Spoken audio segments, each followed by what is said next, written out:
All right, welcome to Command Your Business. I have your information. Now what do I do? I am not alone here in the training room. Hans is here with me, so if you hear him talking, you'll be able to hear him. And he's going to hopefully interact because we're going to do something a little bit different, more towards what we're going to be doing next year than what we have been doing in the past.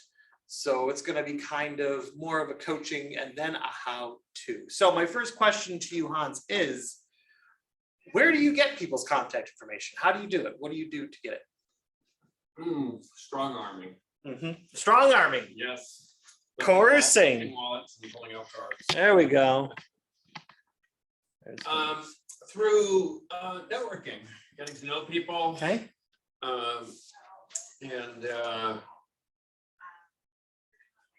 And then so yeah, that's When you say networking, what does that mean? What do you do to network? most of my networking is face to face. I don't do much phone work at all. Okay. My main target market, my farm, is my croquet club.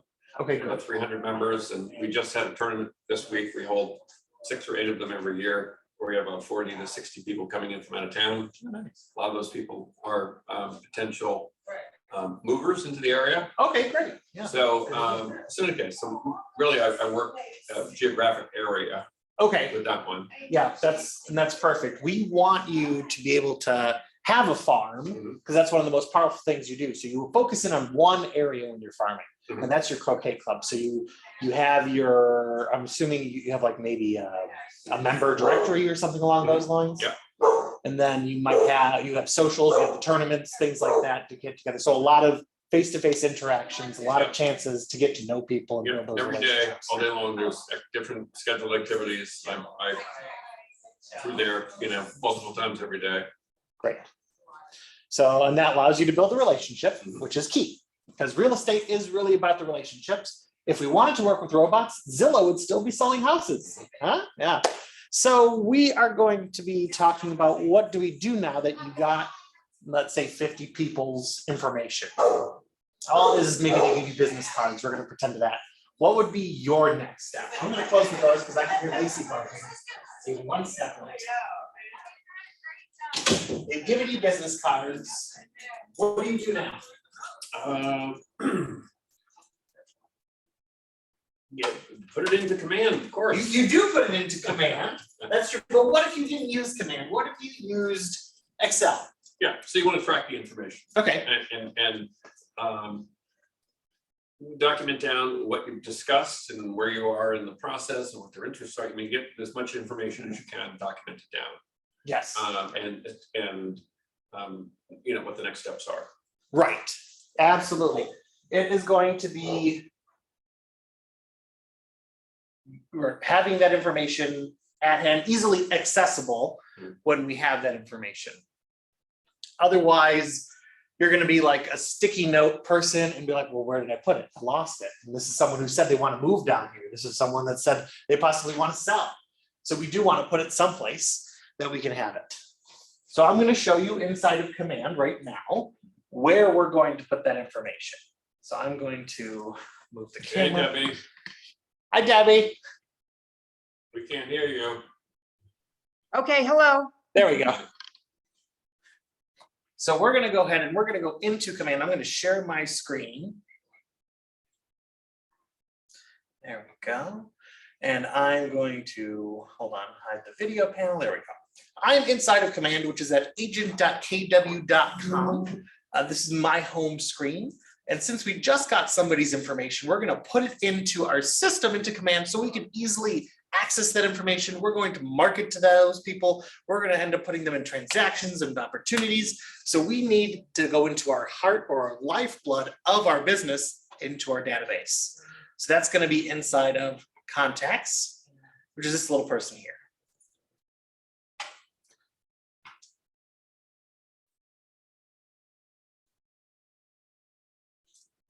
As soon as it loads up, let's go.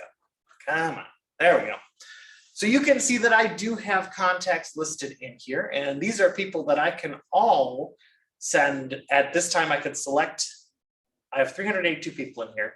I can select them all right now to receive an email if I wanted to, or a text message, or some sort of note on there saying that this is for so-and-so, but that'd be a lot of notes. And to add them, I'm going to click add a contact. So I have that business card in my hand, or maybe a slip of paper that the information is on. I click add contact, and now I have the contact box up ready to fill in. So first I'm going to put a full name in. Let's use Jonah.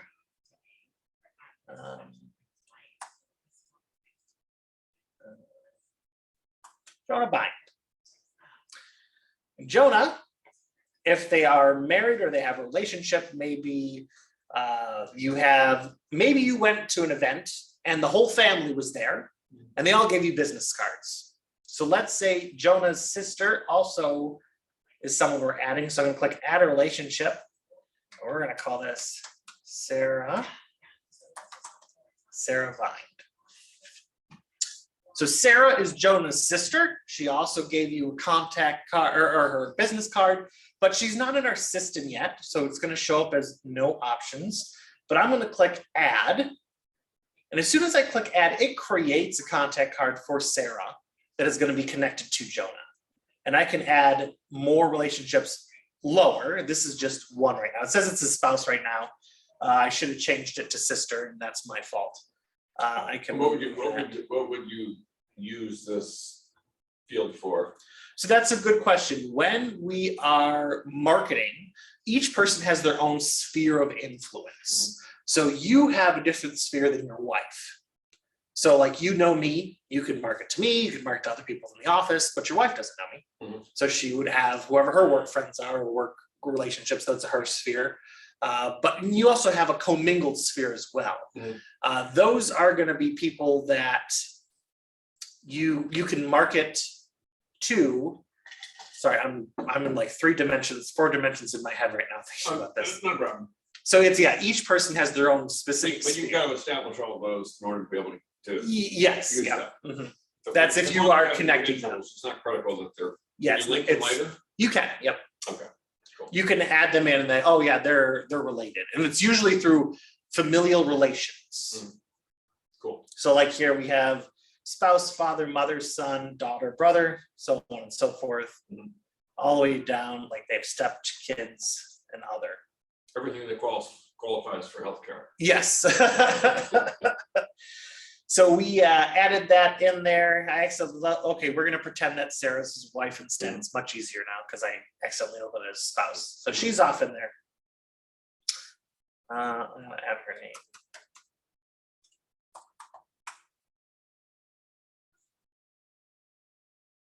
name. So now we're gonna go down to email, add in Jonah's email. And later on, we're going to discuss what a healthy contact is. And a healthy contact consists of 4 different things. It's going to be an email, a phone number, a neighborhood, which we're going to go over, and then that name. Name should have been the first thing, but those are the 4 things. Jonah. Yep. So that would be, you can either put in their home address, or you can select a neighborhood that you might want to send them information on. So if you're farming an area, you're going to take that area, find out what neighborhood it's in, and you're going to assign that to your contacts. I'm going to put in a phone number. If I put in a fake number, it knows, so I'm not going to put one in, but we want to put a phone number in there. Then we come down to select lead source type. So the first one is selecting from a list. The second one is to select from contacts. So that means someone else within your database gave you their information. So if I do select from list, I can click on the lead source and I can see all the different types of things in here that it could have come from. Call in, church, circle prospecting, command web pages, community events, database, direct, email, event farm. So Hans, your tournaments would be part of your event farm, or it'd be an event for your farm. So that's what that would be. We can also create our own. So we're pretending that we're Hans right now. So I'm going to say croquet. See, spell croquet for me. CROQUET. We're gonna say croquet club, and I'll click create custom source. Now it's going to ask me what kind of source category is this? Is it prospecting? No, not really. It's more of an event than anything else. So I'm going to say events. Then I'll click add. And that creates the lead source for me. Okay. Now I can mark it as a lead, which means in command speak, a lead is just raw information that you've received. You haven't built a relationship yet. It's if someone from your club said, hey, call this person, that's a lead. And once you call them and you start talking to them, then they become a contact because you're building that relationship with them. Okay, so it's a lead until it goes from a lead to a contact. Yes, yep. Okay, so when it's marked as a lead, then it will be left off of certain things. Yes, when it's marked as a lead, you can't market to them the way you would. Like you can't add them onto smart plans. You can't. That Do answers some one of my emails. problems I've had because certain contacts weren't showing up in my app. Yeah, And I'm wondering why, because I marked them as a lead and I thought that was a good thing. But Yep. actually that's like their contact already. Yep. Okay, get it. perfect. I could also add to sales pipeline, which would be if you were in the middle of a transaction or at the beginning of a transaction, I'm sorry, you could click add to sales pipeline and that'll take you into opportunities. And opportunities where you put together your total transactions. So it's going to be where you upload your paperwork and request your DAs, which is a commissions request. So do we Hey, need, Mike? we don't need to click this though. when- No, you don't need to click them. No, so if we have contact, we don't have to go in there and click this or, okay. Nope. Yes, Debbie? I have a question about that lead thing. Sure. So there's a lead and I was talking to like, Pat and Danielle, and they were saying that I should have like all of my contacts on a neighborhood nurture or, whoever I could have them. So if I'm gonna have them on a neighborhood nurture, I would not have them marked as leads. Correct. Yep. So you'd uncheck that if you have it marked as a lead. Okay, okay. And then we're going to come down to tags. So tags is a way we can group individuals. So once again, I'm going to create a tag called Croquet Club. So I can put all my croquet associates inside of that tag. So I don't have that tag already. And you can see if I click there and scroll down, some tags are already included, but a lot of them I have created. One of my tags is going to be fiction because this is not a real person. But I'm also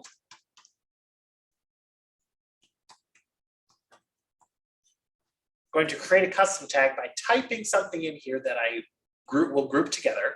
So I don't have the Croquet Club, so I'll click Create Custom Tag. And I'm going to choose a color.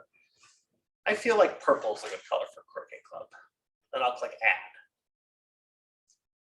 And if I click Add More Information, I'm going to have a few more drop downs. One of them is additional contact information. This is where we're going to end up putting in that address. And if you put an address in for them, they're going to be assigned a primary neighborhood, wherever that address may be. So I can add additional emails, preferred method of contact. We'll say this is text. An additional email. I can add up to, I think it was 3 more. Yeah, 3 more emails. Same thing with additional phone numbers. I can add up to 3 additional phone numbers. I can add in an address. I'm going to put in the office address.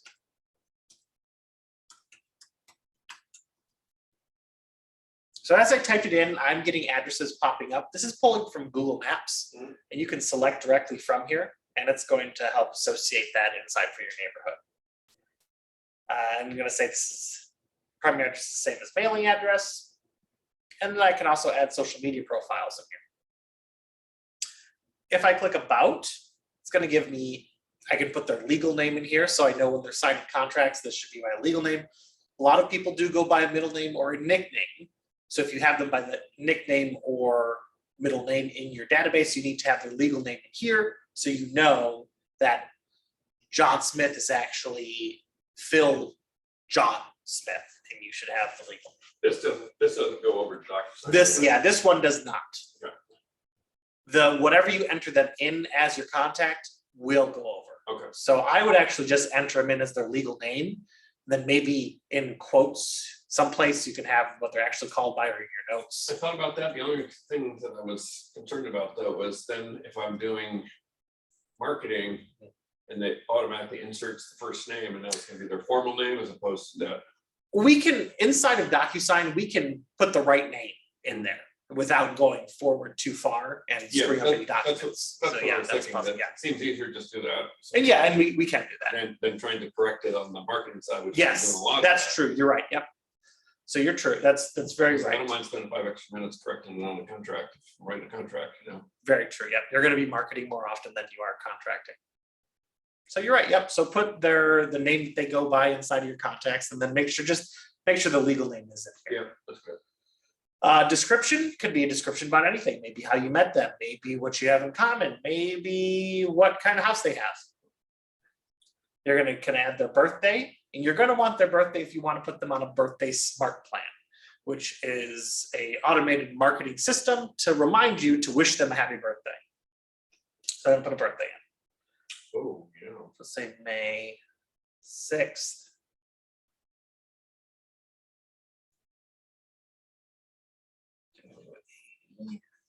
Home anniversary, it's going to be very similar to birthday smart plan. So there's a home anniversary smart plan, which has you send them a congratulations for being in your home for however long or anything like that.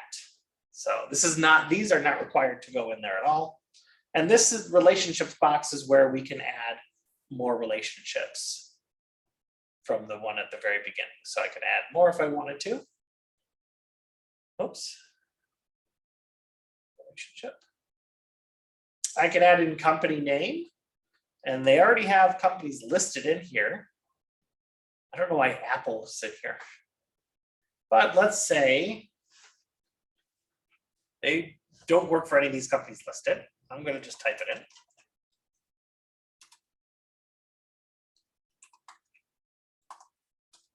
And as I type it in, more names pop up. So here's Keller Williams Realty Gold, which is our office. Give them a position. Then I'm going to click on custom. So custom lets me create my own fields that I might need. So if I'm doing, maybe one of my events that I like to do is an annual pie giveaway, or maybe you're bringing pies to your croquet club. You need to know what flavor everybody wants. And the pie giveaway would be probably something for past customers, mainly because pies cost a bit of money. So maybe it's someone that are return customers, past customers, just to get that touch out there, that sphere of influence, someone you know is worth spending pie money on. I'm going to add a custom field. It says select or create a custom field. So I'm going to scroll through here. These are ones that I've already made. So I don't see anything that I want. I'm going to say, I already created a lot of pie giveaways. Giveaway, and then create custom field. So pie giveaway, and this would probably say pie flavor. And then I'm going to ask what kind of field is it going to be? A text field, text area, drop down date, checkbox number, URL, percentage, a currency. And that's it. So this is going to be a text field. And the difference between a text field and a text area is just size. I believe text field is a little bit bigger than a text area, or it's flipped around. You're not going to be doing a lot of entering into the text area, or field, so it doesn't have to be too big. I'll click done. Here's the field. Let's just say apple pie, and I'll click create.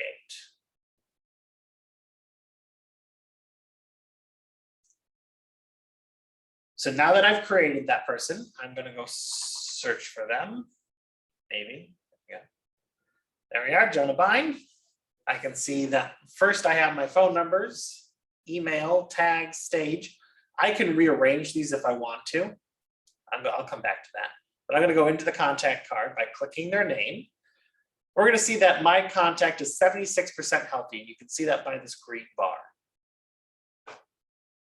Here's the email, phone number would be right over here. Lead source what account it belongs to. And because we put an address in there, here is that primary neighborhood. And you need a neighborhood attached to your contacts if you want to put them on a neighborhood nurture. If you don't have their address, you're going to click Add Neighborhood. And you're going to click Find on a Map. The reason I don't say use the search for neighborhood search bar here is because the company that provides this information, Nextdoor.com, gives us weird names for neighborhoods and communities. Mhm. So I'm going to show you what I mean. I'm going to click Find on a Map. And I'm just going to search and I'll pretend. Let's pretend I also farm Boca Real. So we're going to add Boca in there.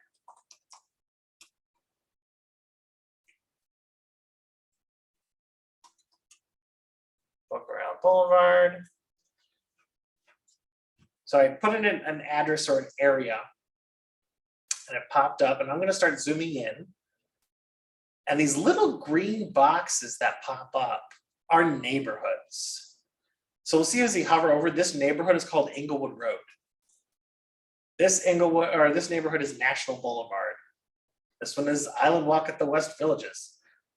I don't know how accurate these are.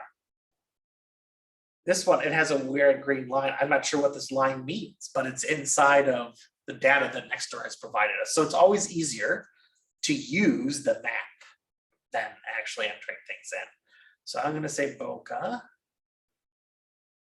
I could do Inglewood Isles. But if I'm farming just a specific area, I'm just going to stick with this one address. So we'll leave that right there. So we're saying I do Boca Real. And I'll click Save. And I now have this neighborhood and that neighborhood. I can switch between the two in here to look at them with these arrows in this map area. And if I want to see what my customers or clients are going to receive from my biweekly neighborhood nurture or a monthly neighborhood nurture, I'm going to click on this preview button.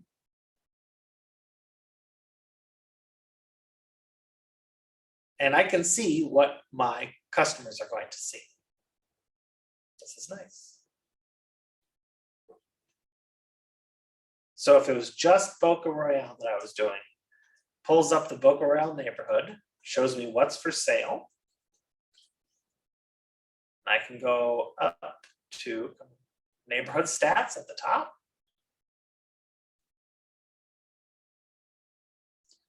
Switch again between the two, here's Boca Royale. It says no homes are for sale, 11 pending. They must have been pulling from over here. Transit and commute times.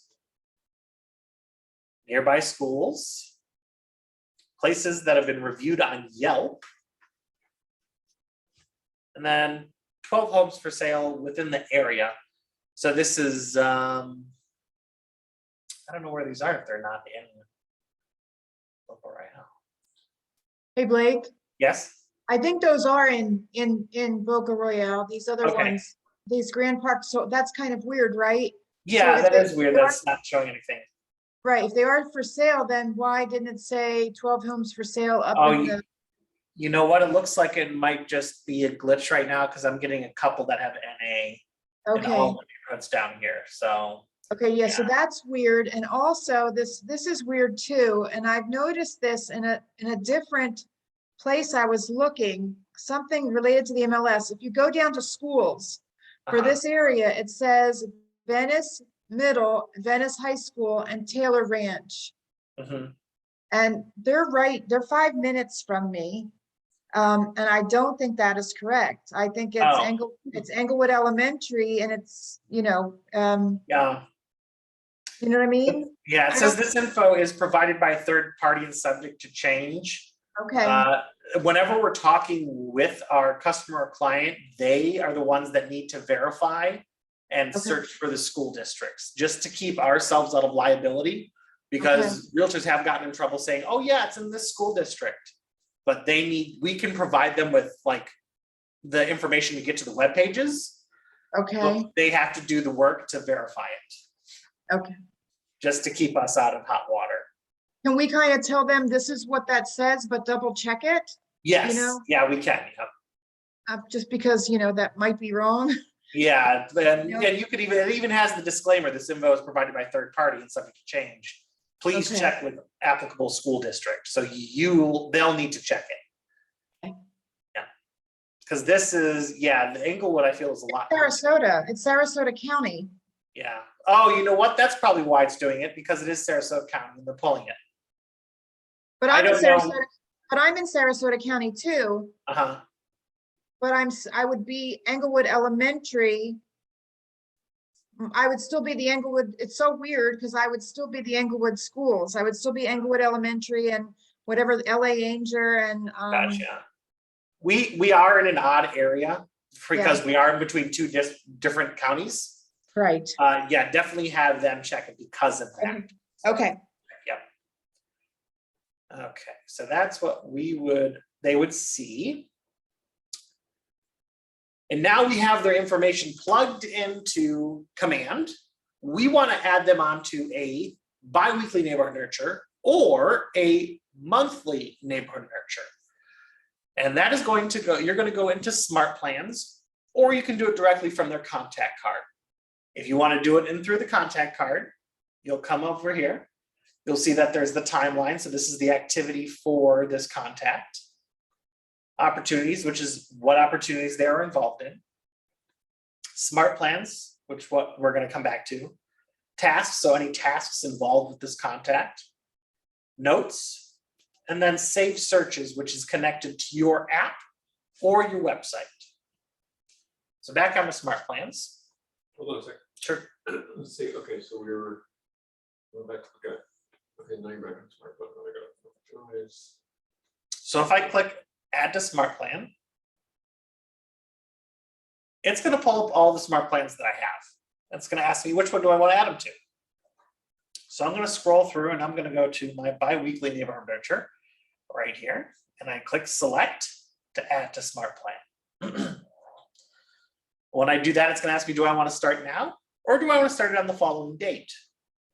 I could choose either or, but I'm going to start them now, and I click Confirm. I'm not going to click Confirm because it's a fake email address as far as I know.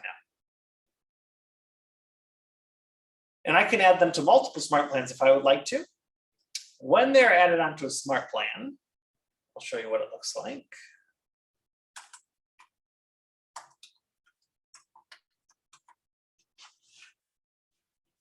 Come on. Come on. When they're on a Smart Plan, you'll have them listed out right here. So I'm in a 5x5, a long-term nurture, quarterly call plan, and a bi-weekly neighborhood nurture. You want everybody on a quarterly call plan and a bi-weekly neighborhood nurture. Another way you can do that is to go into Smart Plans.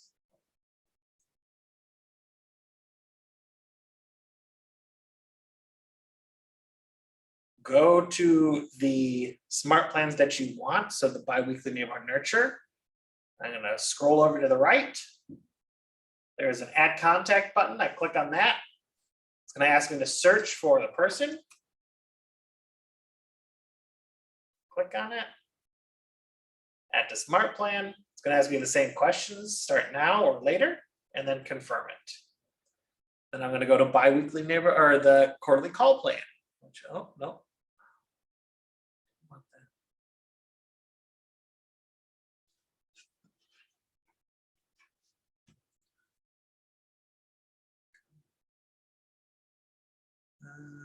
Quarterly call plan, where are you?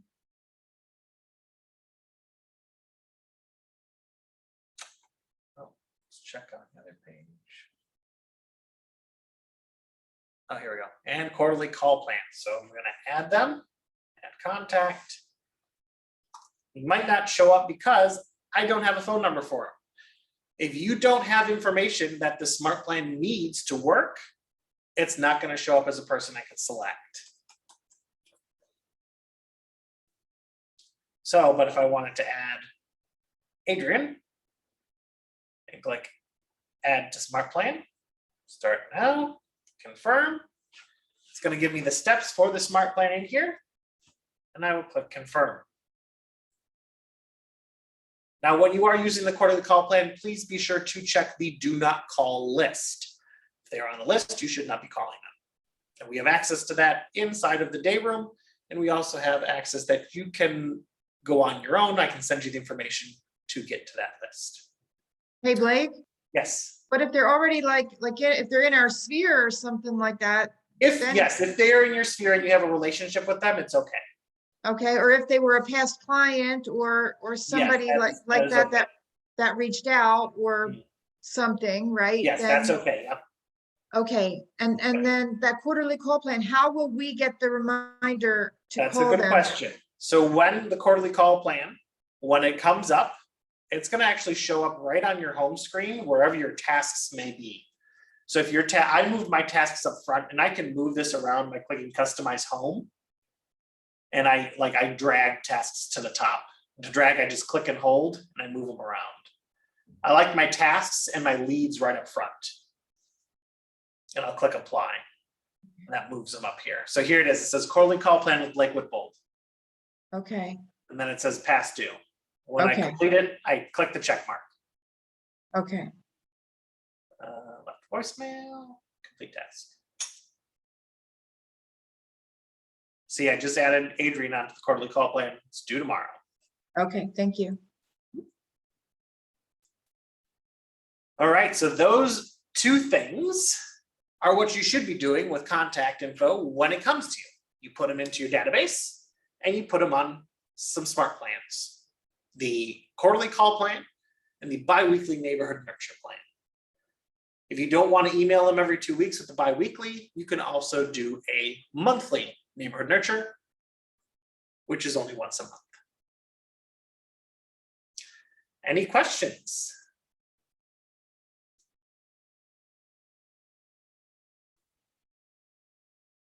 All right.